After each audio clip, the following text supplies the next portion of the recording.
our very first video of educating Patrick Teoh, I decided to let Patrick try the most talk about car currently. I have convinced Patrick to actually test drive a Proton. But you know, I must confess that I have not been a very patriotic Malaysian. Since the Proton was launched as Malaysia's national car, I've always had a prejudice about the brand and about the quality of the car. Also because through the years you hear all sorts of stories about Proton cars, right? How the windows wouldn't work and the gear stick will come off in your hand. All sorts of horror stories.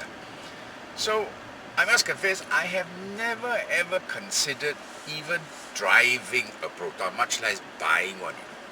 So can you imagine my surprise when Mel said, "Hey, you want to come and test drive a Proton and see what you think?" I said, "What for? It's a Proton, isn't it?" But anyway, he convinced me to give it a shot. So I got into this car, the Proton X70. the very basic model. The very basic model of the X70 SUV. And I must tell you that right from the time I drove out of the driveway, I am a convinced Proton fan. And we're not being paid to say any of this. No, not at all. I mean, this car is a Proton. It doesn't feel like what I thought a Proton would be. It doesn't drive like what a Proton should actually drive damn good, man. I mean, okay, if you know what I mean, when I got into it and started driving, it actually felt like had the feel of a Continental car. No? Even, you see, something as simple as this indicator stop. Listen to the sound. It even has a Continental car sound. Not like the Japanese tick, tick, tick, tick, tick, tick. It has a deep-throated like a Mercedes-Benz. So I'm very surprised. And the appointment of the cabin of this car is incredibly high quality. You'd never thought that this is a Proton. Leather seats. Yeah. Even at the basic model, you're getting leather stitch. Yeah. Hand stitch leather stitch. And the seats are electrically controlled. Backward, forward, you can recline, you can put the seat up and down, adjust the height and so on. I just don't know what to say. I'm just so pleasantly surprised that this is a Proton. Can I interrupt you for a moment? Actually, Yeah. I'm feeling a bit pissed off. Why? Because I'm known to be a very discerning reviewer of cars, and when I came up my report about the Proton X70, my glowing report, someone like Patrick would totally ignore and say, Mel just talking off the top of his head. Yeah, when I saw his review of the X70, I said, "Hey, Mel has either gone off his, rocker or something, or he's been paid tremendous amounts of money to say This is my good friend. Yeah, because this is a Proton, but he's singing praises about it.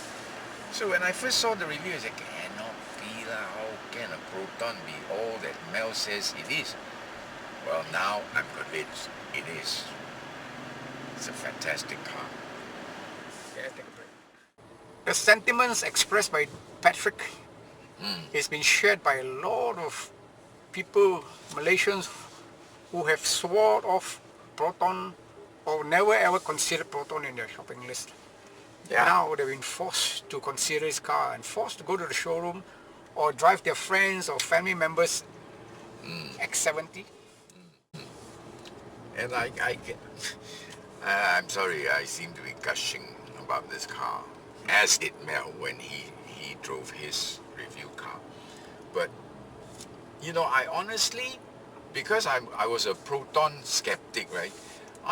When I got the car, I was trying my best to look at the car from outside, inside, drive it, to see there must be something I can criticize about this car. After all, it's a bloody Proton, right? And I have to tell you, there was nothing, nothing bad that I could find to say about it. Could you find something bad to say about it, Mel? Yeah, I think eventually you just don't want to be seen in one because there's so many. Every Tom, Dick and Harry is having one. Well, true. that would be a very pleasant problem for Proton. And also the fact that how well can they deliver, meet demands, how fast can they churn out these cars to the same type of quality, especially when they transition to local assembly.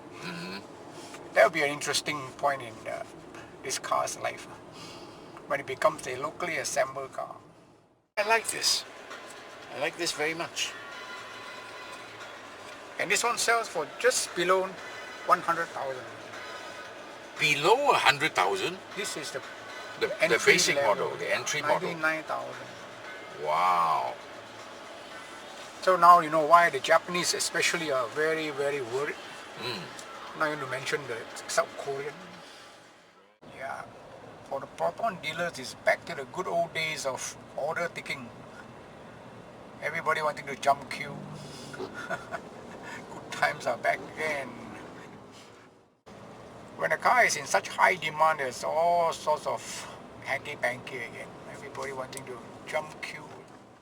This is a car that you feel that you can drive for a long, long period of time. It just feels so well put together. Yeah, because the seats are so comfortable. Of course, these features are available in other cars, but then I have not come across this kind of features in a car that costs 99,000 ringgit. I suppose if I want to nitpick, right, the only thing I would say about the interior of the cabin is the steering wheel. It's very skinny to the feel. Oh, because this is the entry-level version.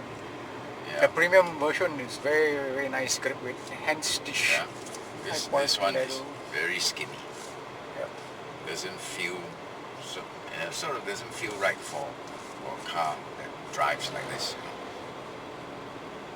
But it's a small thing. I wouldn't sweat. Potential for it.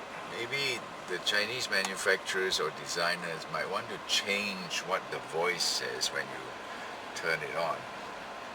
Sort of. Every time I turn it on, it puts a smile on my face like this. The voice says very sexily, "Coming."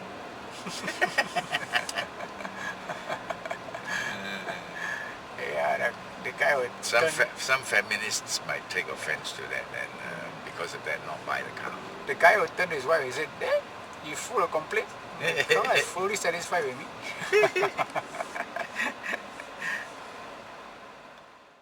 What this X70 is doing is embarrassing a lot of the other locally assembled cars at this price range and even higher. Because for so long we've been made to believe that's all we can afford and that's the standard that you can buy into because that's the strength of our purchasing power. But now this one comes along and show you just what is possible when the car company has the political will to serve the customer, to surprise the customer, to win their hearts, to make it so difficult for all the others to conduct business. Patrick, let me share some information with you regarding how Geely by proxy Proton is doing business. This business plan is a big slap to Toyota especially. Why? I expect you why. For as long as I can remember when I was in the business, every time Toyota launched a model, which is always a CKD, locally assembled because that was the way Toyota in Malaysia operated. Every time they launch a new model, a journalist like me will ask about why so many of the equipment have been deleted or left out and why the more higher performance versions were never brought in. And the Japanese, being Japanese, ever so polite, will go, so enga desu ne, Mel-san, really difficult ne. They never actually answer the question, but you can detect from the message in that attitude is, you Malaysians can only afford this, just live with it.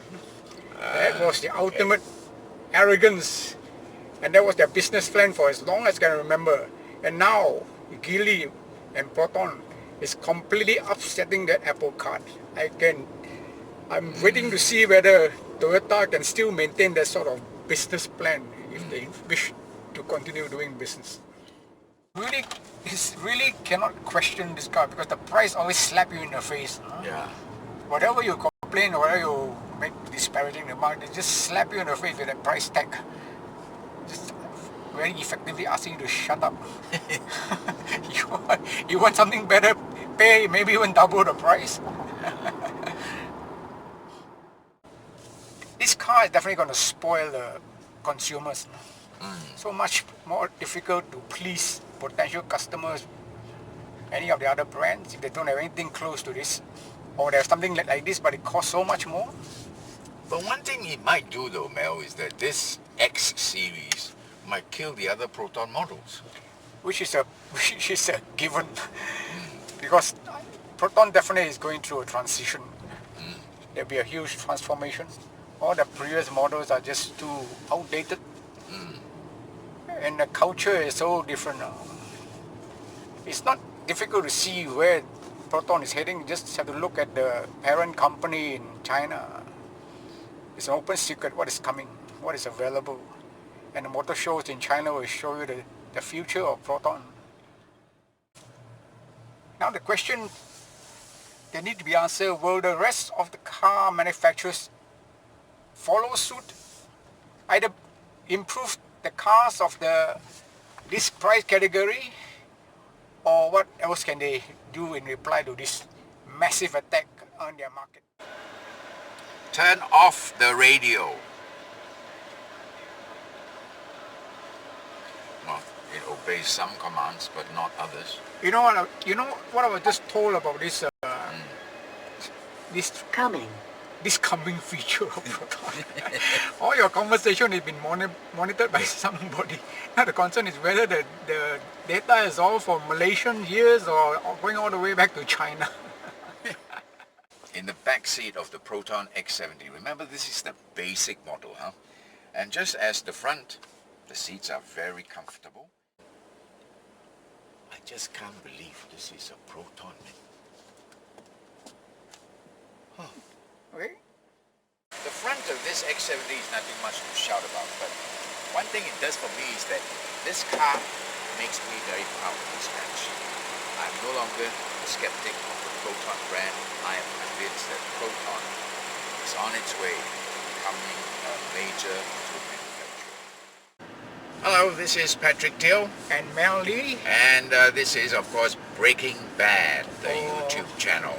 Oh, educating Patrick Teoh. Hashtag. Remember, if you like watching our videos, do subscribe to the channel because we're new at this game.